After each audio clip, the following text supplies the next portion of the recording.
we are worth telling our stories because there's so many of us. Or I think of my friend Kat, like so many of us talked about, like, we got sick and all I could think about was that up, when I would go back up and like I would have that redemption arc and I would win again. And like that's what they kept fighting for, and we were suffering, and I was killing myself to do it, and Eva was killing herself to do it, and Cassidy was killing herself to do it. And why? Because we thought that's all there was. We thought that's the only light at the end of the tunnel, was to win at the end. And like that's just not, I wish that I could have known that. I wish 3 years ago someone would have said you could stop and it'll be worth something. And I wish so badly that nobody had said like you could come back from this, and that's what I wish. That's why I'm so glad that we're doing it like this, because I feel worth something. And my story was worth something. Just a second, we're going to take some pictures of Gracie.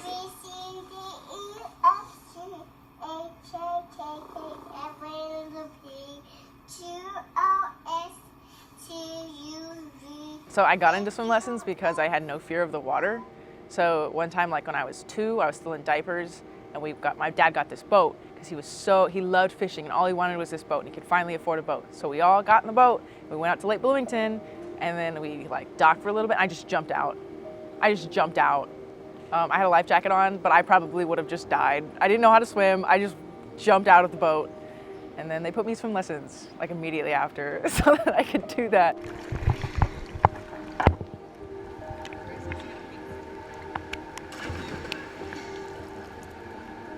A couple years later, I got in the swim team.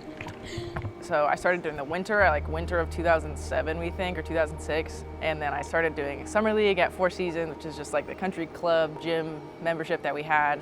And I did that for a couple years, and then I moved to like our year-round team, which was Bloomington Waves, like it's a YMCA team. And I did that for like 10 years. And I win a bunch of stuff. And like, me? I'm winning stuff? And this is so crazy. I've never won anything before.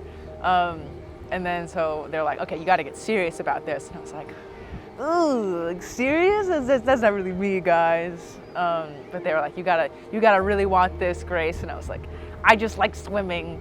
Like I was just a 10-year-old, like enjoying swimming. And so I moved up to Charlie's group in senior performance, and I wasn't really ready for it either because the practices got a lot harder.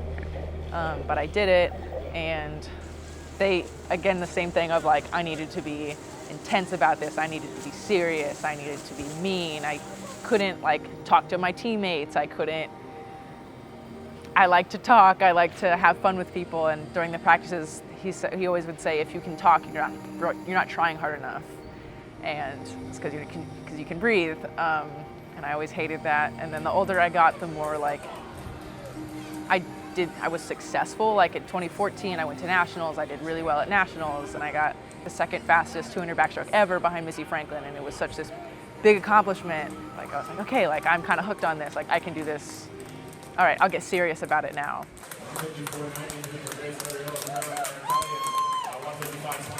But then we went home for COVID, and I got to be home for 6 months, and I went to Mayo, and they're like, oh, you've got chronic fatigue syndrome and POTS, and I was like, what is that? So post-viral chronic fatigue syndrome is something that like, it's not that uncommon, especially around stressed young girls. And I was like, oh yeah, I mean, that was me. Yeah, I was a stressed young girl. So once I got sick and I swam through it, my body associated danger and like feeling like I'm gonna die with swimming. So like as I was trying to swim, my body was like, chill out, like we are gonna die if you don't stop this right now. So it was trying to like protect me from swimming.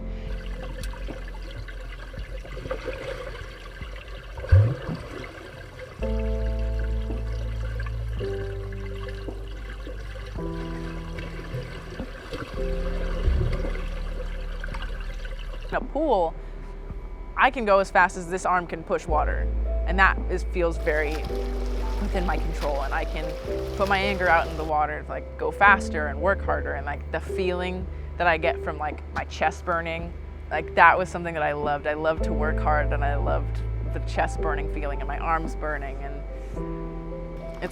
I like how fluid it is, and I feel like I can change how it feels based on what I'm thinking. It almost felt like a character in like a story. Like I always think that swimming was like a friend, and like they're kind of personifications of itself.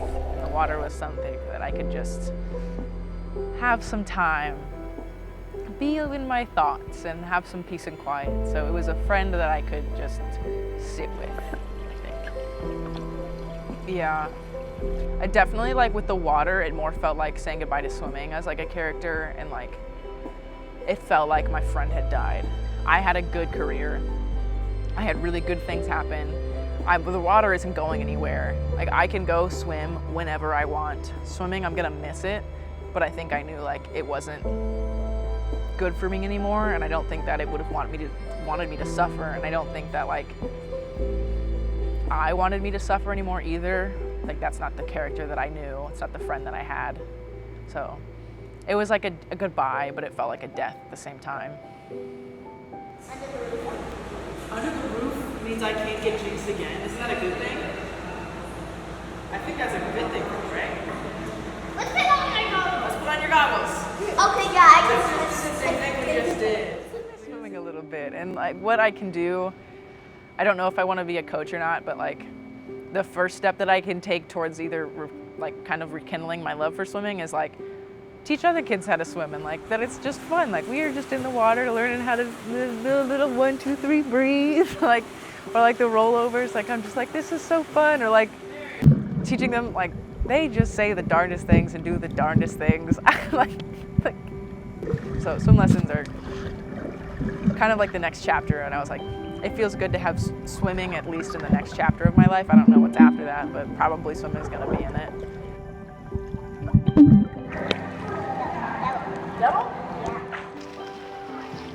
I wanted to know and like have chosen my last meet, and unfortunately my last meet was a dual meet. I think I don't even know if it was a dual meet. I think it was an inter-squad meet, and my last race was a relay, and it was a 50. And this is such like a weird thing, but like I used to get like what made me like be able to sprint so fast is that I could produce like an ungodly amount of adrenaline, and like it was this feeling that I always had. It was the feeling that would come and go, and I got it on the last one after not having it for like 4 years, like enjoying the swim. And then I felt like an old friend had come to say goodbye.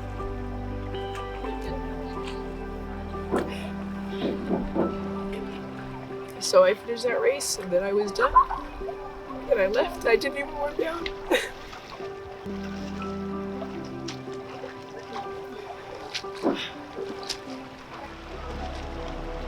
But I really had wanted the last hurrah that I dreamed about for so many years that would make all my years with Charlie and all my years with Heather and then all my struggles through college, that would make it worth it. And that was like the thing, is like this has to be worth something.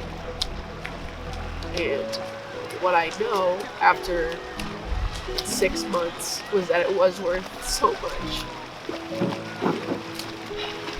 And I did so many great things. And even though it didn't end with the big hurrah and it didn't end under the lights, like, it was still great. And like this story is so common and it never gets told. The attention gets put on like my illness or her eating disorder, and it's never about how we started and how we got here and how it ended. Oh, geez. And then how you are now. And how we are now. Yeah, how we are now. No one ever follows up to make sure that we're okay. And like almost all of us are okay. And I think that's why it's so important to tell this. To be like, no, I was one of you, and I'm at the end. And I went through the end, and I'm so much better off. And I wish that I could have seen that. I wish I could have seen myself past the end to know that, you know, we're gonna be okay. Because I thought, oh, it's not gonna be worth it, and I'm gonna be devastated. And I've gotten to do, I had a job.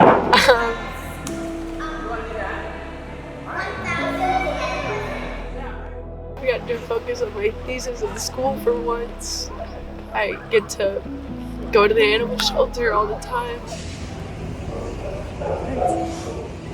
Hi, sweet. Hi, sweet. Oh, he's so cute. I can't get your face. I get to go see my boyfriend all the time, whenever I want.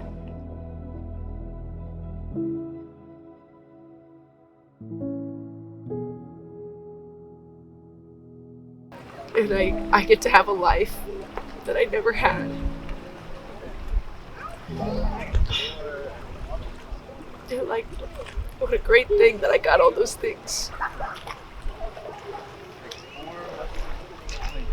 And what a great thing that it's over now.